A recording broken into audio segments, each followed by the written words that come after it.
Regresamos en esta segunda partecita del noticiero que hoy va a tener una emisión especial que se va a extender hasta las 2 de la tarde, así que se pueden acomodar que esto va a ser largo y para disfrutar justamente una emisión número 50, así que hoy estamos de celebración con el Noti, pero bueno, eso quedará para más adelante. Ahora es momento de más noticias, más información y más contenidos, y en este caso relacionado justamente con el aniversario número 40 que va a realizarse el día de mañana de la Guerra de Malvinas, un hecho que marca la historia de nuestro país. Lamentablemente, un montón de jóvenes fueron enviados sin ningún tipo de formación, experiencia, ni nada que se les pueda ocurrir a combatir a la región sur de nuestro país, porque las Islas Malvinas son argentinas. Para hablar de lo que pasó justamente también y de lo que está sucediendo en este momento, tendremos la palabra de Luis Aparicio. Él es excombatiente y es parte del Centro de Excombatientes de las Islas Malvinas de La Plata, el CECIM La Plata. Y justamente, bueno, vamos a preguntarle un poco su experiencia, su recorrido, pero además el reclamo porque denuncian que hay inacción de la Corte Suprema de Justicia justamente para darle validez a sus reclamos y ante las violaciones de los derechos humanos. Así que para eso y mucho más tenemos la palabra de Luis, a quien le agradecemos su tiempo y obviamente le damos la bienvenida al Noti. Mi nombre es Diego González. Hola Diego, ¿qué tal? Buenos días. ¿Qué tal, Luis? Bueno, bien, en día agitado hoy. Sí, me imagino. Sí. Bueno, ¿por dónde empezar? Por donde quieras, Bueno, el tiempo es tuyo, así que... Está bien, vos mencionaste, vamos a hablar, vamos a arrancar con el tema que mencionaste, ¿no? Por supuesto.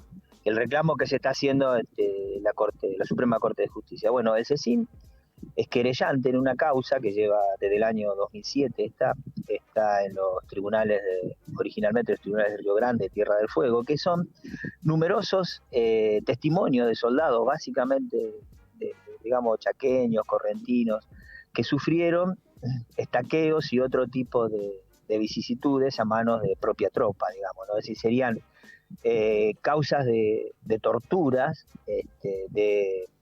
digamos, de los jefes nuestros sobre los soldados conscriptos. Y eso, un trabajo que se originó en la Secretaría de Derechos Humanos de Corrientes, generó que se presentaran numerosas denuncias que involucran a muchos militares. La cuestión es que en una causa en particular, el tema en cuestión es si son o no son delitos de lesa humanidad, habido el tiempo ha transcurrido, ¿no? Entonces, como es un tema que se verificó en todas las fuerzas y en todos prácticamente los lugares de lo que fue el conflicto, es que se pide que sean juzgados como crímenes de lesa humanidad y que por lo tanto puedan ser juzgados, porque si no les cabe la prescripción. Bien, en esa lucha se está. Hay tres militares que han sido, no, 3 o 4 que han sido indagados. Hay otros 20 que esperan turno para ser indagados, pero en general no hemos logrado que la justicia realmente lo trate al tema y que haga justicia, porque una justicia es reparadora cuando hay una cuestión temporal, cuando digamos una justicia que venga allá a los premios no va a ser justicia, porque en el medio están los muchachos que valientemente dieron su testimonio. La cuestión es que en una de esas causas tiene una cuestión técnica que emitirse la Suprema Corte de Justicia y como plazos no tiene, no lo hace. Por supuesto que hay toda una parte de gente que está involucrada y de actores que digamos que fogonean y que tratan de que eso no ocurra, ¿no? Pero bueno, esa es la lucha es tratar de que se haga justicia con los compañeros conscriptos. Y bueno, el otro día hicimos una acción para visibilizar el tema, ¿no?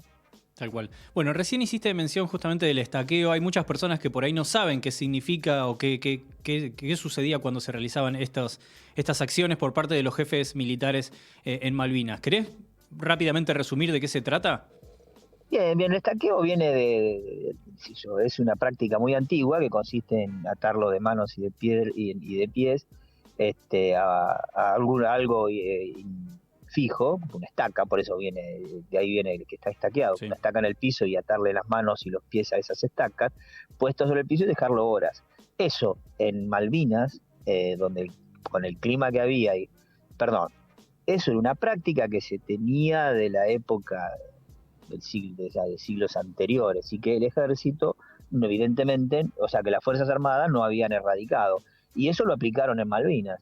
En general, casi siempre, con soldados que se iban a buscar comida, digamos, por el estado calamitoso de nuestra alimentación. Entonces, el que por alguna razón iba y lo encontraban, lo llevaban y el castigo era ese. Y lo dejaban horas, aunque días, a merced del clima. Y el clima, cuando arreciaba el hambre, era fines de mayo, junio. Era terrible. Los muchachos se salían de ahí ateridos de frío y a veces en condiciones lamentables. Esa era la práctica del estaqueo, que en esas condiciones y en el siglo XX es una tortura, pero no es la única, digamos, hechos denunciados. También hay otros, como meterlos en pozos con agua helada, bueno, son varios Sí, las cosas, pero básicamente fundamentalmente métodos de tortura. Método de tortura. Métodos de tortura. Tal cual. Claramente. Muy bien. Bueno, ahora sí, tratando de acomodar tanto que decías para mencionar, si querés comenzar ahora por contar un poco también tu historia, porque nos interesa justamente. Sos uno de los excombatientes de esto que marcó nuestra historia argentina. Sí, bueno, mira, era un mundo totalmente diferente al actual, ¿no? Eso siempre es algo que tratamos de que se note. Nosotros, y si fuimos jóvenes en dictadura, ¿no? La dictadura abarcaba prácticamente todos los órdenes de la vida. Entonces, nosotros no podíamos leer cosas, ver cosas, reunirnos, bailar, y además, peor que eso, creciste con eso. Entonces, cuando viene la recuperación de las Malvinas, nosotros estábamos bajo bandera todavía. Yo estaba de baja, pero en realidad todavía mi clase estaba adentro, entonces me reincorporaron. Y era el deber ciudadano, o sea, independientemente de que uno no esté de acuerdo con la guerra, y que sea una guerra llevada adelante por un gobierno ilegítimo, era nuestro deber ciudadano ir, así que bueno, fuimos a combatir, pero ahí hay que hacer una gran diferencia. Los soldados conscriptos eran nuestro rol de ciudadano, hacer el servicio militar y eventualmente estar en la reserva, Sí. o hacer, en este caso, la guerra, independientemente de las razones de la guerra.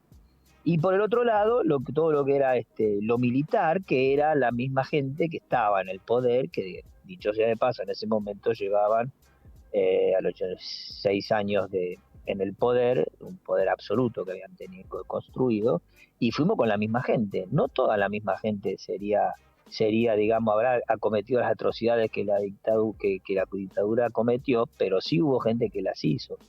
Bueno, esa es la gente con la que fuimos a Malvinas, ¿no? Y bueno, yo era un muchacho joven y acepté mi destino y fui con el Regimiento Infantería 7 de La Plata, y estuve en la compañía B, la primera sección, y nos tocó la batalla del Monte London, que es en la defensa de Puerto Argentino.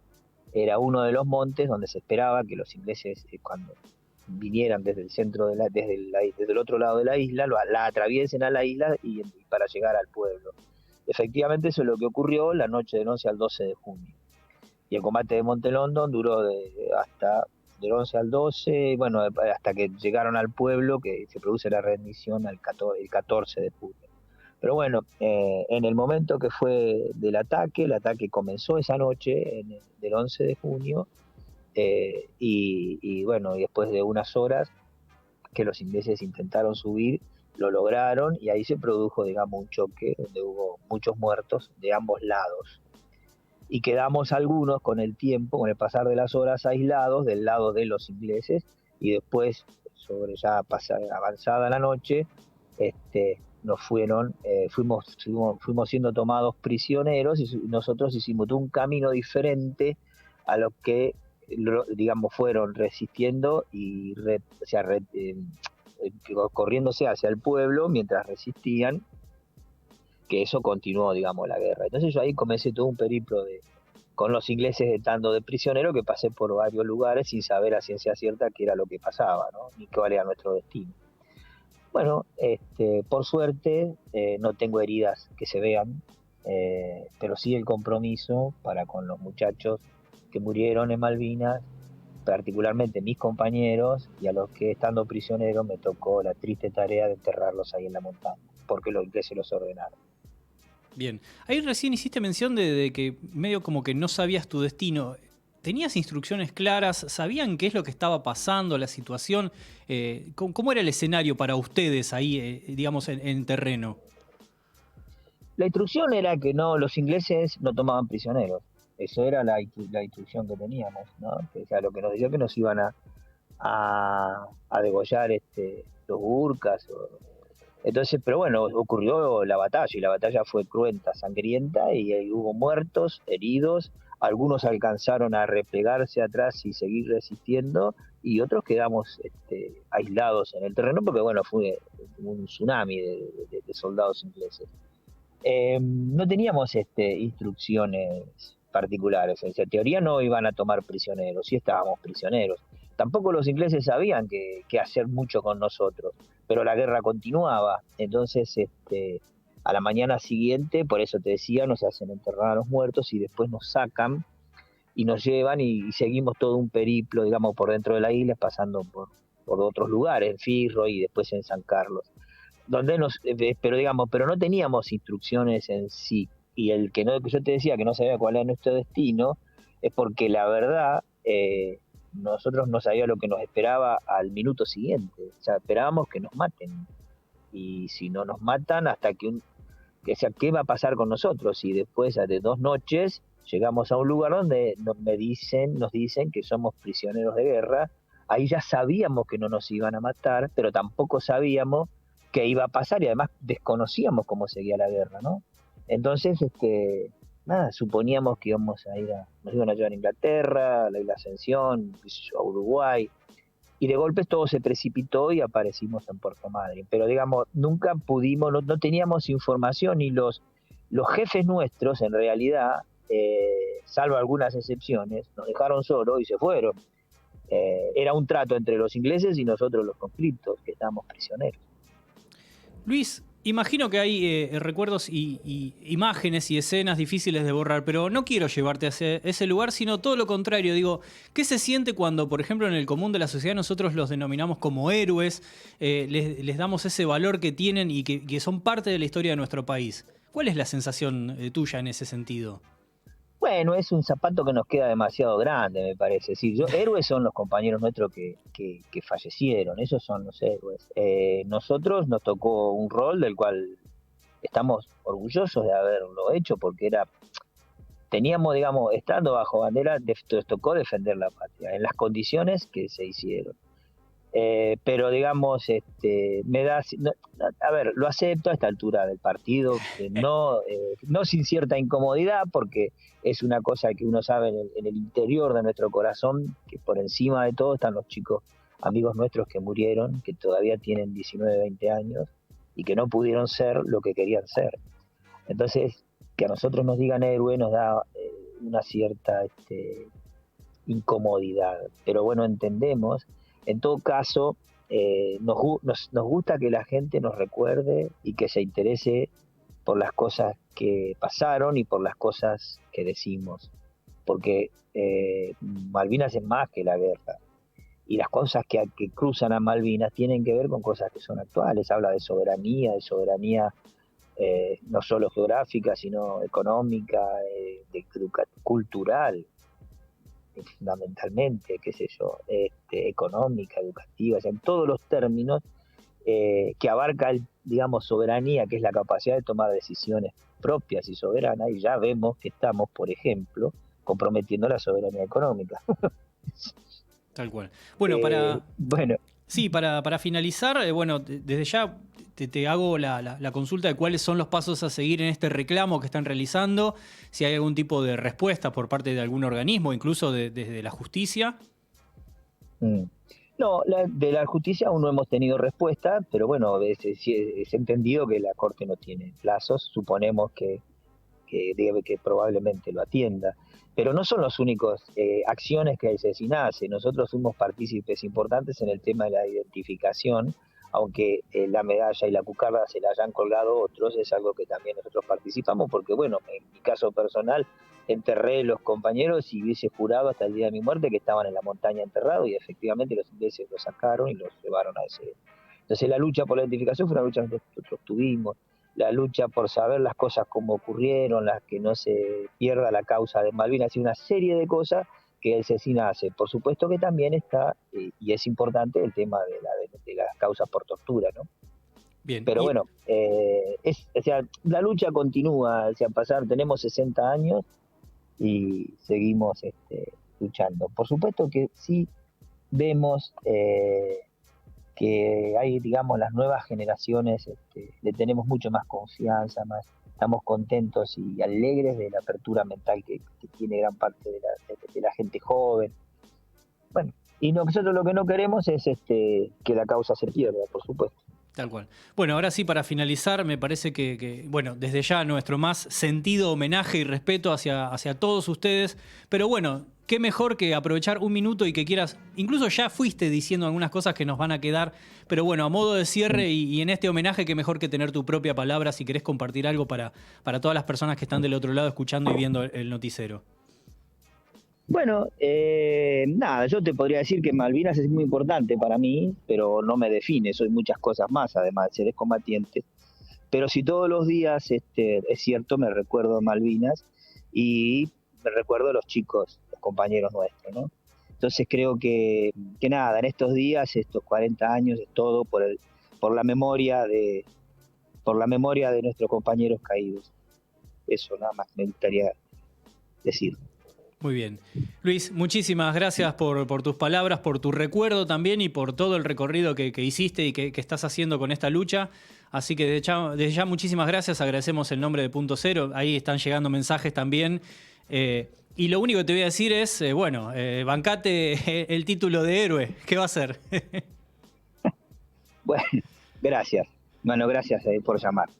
Muy bien. Muchísimas gracias. Teníamos la palabra de Luis Aparicio, excombatiente de Malvinas, justamente, y parte del Centro de Excombatientes Islas Malvinas de La Plata, el CECIM La Plata, justamente en este reclamo que están realizando. Nosotros, brevemente, vamos a darle paso al cumpleañero, porque José Tripodero cumpleaños.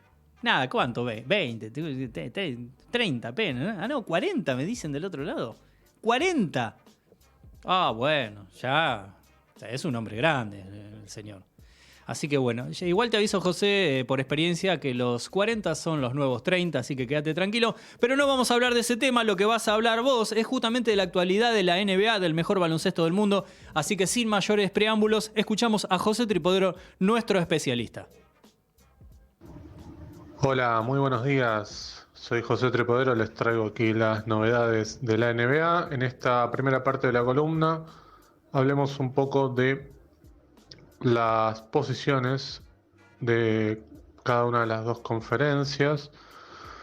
Prácticamente ya vamos entrando en lo que son los últimos 2 días de competencia de esta temporada regular. Ya nos encaminamos hacia los playoffs. Hay que decir que Phoenix Suns está a paso firme, ya ha alcanzado el máximo de victorias en la historia de la franquicia, con 62 partidos ganados, apenas 14 perdidos, de los últimos 10 ha ganado 9, es decir, está en el mejor momento como para encarar lo que sería, ahora sí, la chance más clara de poder llevarse el anillo que la temporada pasada, perdió ante Milwaukee Bucks. Y los últimos partidos no fueron para nada fáciles. Le ganó a Philadelphia 76ers por 114-104 el día domingo. Un partido muy complicado y que podríamos aventurar que tranquilamente podría ser una final de NBA anticipada, ¿no? Después le ganó a Golden State, que está en caída libre desde la lesión de su base super mega estrella, Stephen Curry, y ha perdido los últimos 4 partidos y de los últimos 10 solamente ha ganado 3. Es por eso es que está en el cuarto lugar. Mavericks, que todo lo contrario, ha ganado los últimos 3, y de los últimos 10 ganó 7, es decir, ahora ocupa el tercer lugar. Pasando en limpio, Phoenix Suns está primero, comodísimo. Segundo, Grizzlies, también comodísimo. La pelea va a estar en el tercer lugar entre Mavericks y Golden State, ambos con 48 partidos ganados. Denver Nuggets, que se desplomó en los últimos partidos, pero de todos modos está en ese quinto lugar, pero lo está acechando Utah Jazz, que tiene 45 partidos ganados, en el sexto lugar. Séptimo, Minnesota Timberwolves, que hoy por hoy estaría jugando el play-in frente a Clippers, que está octavo, y Pelicans estaría jugando frente a Lakers, la otra llave de ese mini torneo, para definir cuáles van a ser los dos equipos finalmente que van a ocupar los últimos lugares de la Conferencia del Oeste en la postemporada. Lakers no tiene para nada asegurado el 10º lugar, ya que San Antonio está ahí acechándolo. Los Ángeles Lakers perdió los últimos 3 partidos y San Antonio también perdió, pero el último. Veremos cómo termina esto. Casi sin chances ya Sacramento Kings. Bien. Esperen, hay muchísimo más de actualidad de NBA. ¿Se creen que eso es todo? No, José Tripodero, si se dedica a contar todo lo que sucede, todo el panorama de la temporada, es porque hay muchísima más información y para eso obviamente la palabra del cumpleañero de hoy, José Tripodero, así que lo escuchamos y completamos todo lo que nos falta saber sobre el mejor baloncesto del mundo. Muy bien, en esta segunda parte ahora hablemos de la Conferencia del Este. Miami Heat, con sus últimas 2 victorias, logró alcanzar los 49 partidos ganados y prácticamente se encamina a ser el mejor equipo de la conferencia. En el segundo lugar tenemos a Milwaukee Bucks con 47 partidos ganados, de los últimos 10 ganó 7, una gran levantada, sobre todo para aplacar un poco el avance de Philadelphia 76ers, que de todos modos perdió los últimos 2 partidos y ahora está en peligro ese tercer lugar porque Boston Celtics está haciendo una gran campaña porque ha ganado muchísimos partidos que lo han devuelto a un lugar en el cual en la mitad de la temporada no se esperaba que estuviera. Así que va a haber ahí una disputa entre el segundo y el cuarto lugar, diría yo. Y después hay otro pelotón que es del quinto al séptimo. Chicago Bulls y Toronto tienen la misma cantidad de partidos ganados, 44. Y Cleveland los acecha con 42 en el séptimo lugar. Brooklyn Nets, que no tiene para nada asegurado el octavo puesto porque tiene la misma cantidad de partidos ganados que Charlotte, que son 40, está en el noveno lugar. Décimo está Atlanta Hawks, que estaría peleándoles a Brooklyn y a Charlotte, y ya completamente despreocupado de los New York Knicks, que están en el 11º lugar, muy lejos y ya prácticamente afuera de luchar por entrar a los playoffs. Algunas noticias que tenemos que dar de la NBA es que Facu Campazzo, si bien no está jugando, de los últimos 18 partidos solo tuvo participación en 8 y con menos de 2 minutos en cancha, es decir, solo actuaciones marginales, podemos decir, que son las que le está dando su técnico Mike Malone. De todos modos, se asegura por parte de la prensa especializada de España que lejos está Facu Campazzo de alejarse de la NBA. Una cosa es que en Denver tenga las horas contadas porque una vez que termine la temporada terminará su contrato con esa franquicia, pero se habla ya de varios equipos, por ejemplo Cleveland Cavaliers, San Antonio Spurs, Milwaukee Bucks y también de Miami Heat. Habrá que ver cuál será el destino de Facu, que como decíamos, según lo que comenta la prensa española, sus allegados, su equipo mejor dicho, de Facu Campazzo, está buscándole nuevos horizontes. Otra noticia que tenemos que dar es que Paul George volvió a entrenarse con los Clippers y esto lo pone al otro equipo de Los Ángeles con otra perspectiva para los playoffs. Paul George, una de las superestrellas por la que apostó esa franquicia hace 2 temporadas con Kawhi Leonard. Claramente, con esta vuelta, Los Ángeles Clippers podría aspirar a algo más que simplemente participar en los playoffs.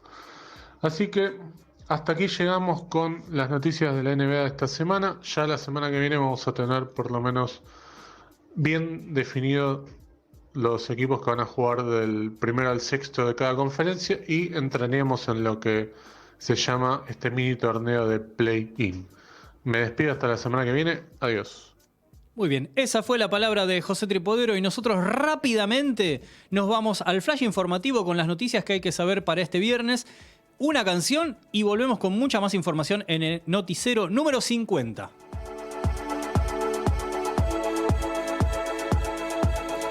Piquete en la avenida. Diversos grupos de piqueteros acampan hasta este viernes frente al Ministerio de Desarrollo Social. El reclamo es por mayor asistencia a comedores comunitarios y creación de puestos de trabajo para enfrentar el aumento de índices de pobreza en el país. Fin del distanciamiento. El gobierno nacional finalizó la medida protocolar de distanciamiento social de 2 metros. De todas maneras, recomiendan continuar con el uso de barbijos en espacios interiores, en el trabajo y transporte público. Jubilados con bono. El gobierno anunció la entrega de un bono extraordinario para jubilados y pensionados que podría rondar los 6.000 pesos. La iniciativa se realiza desde el año 2019. Brasil a contramano. El presidente Jair Bolsonaro, junto a las 3 Fuerzas Armadas, reivindicaron mediante un comunicado la dictadura militar de 1964. Con desapariciones, torturas y muertos, el periodo se extendió por 21 años. Conociendo a los rivales. Este viernes, desde las 13 horas, se realiza el sorteo de la fase de grupos de la Copa Mundial de Fútbol Qatar 2022 y Argentina será cabeza de serie. Alemania, precisamente, ya no encabezará un grupo y podría compartirlo.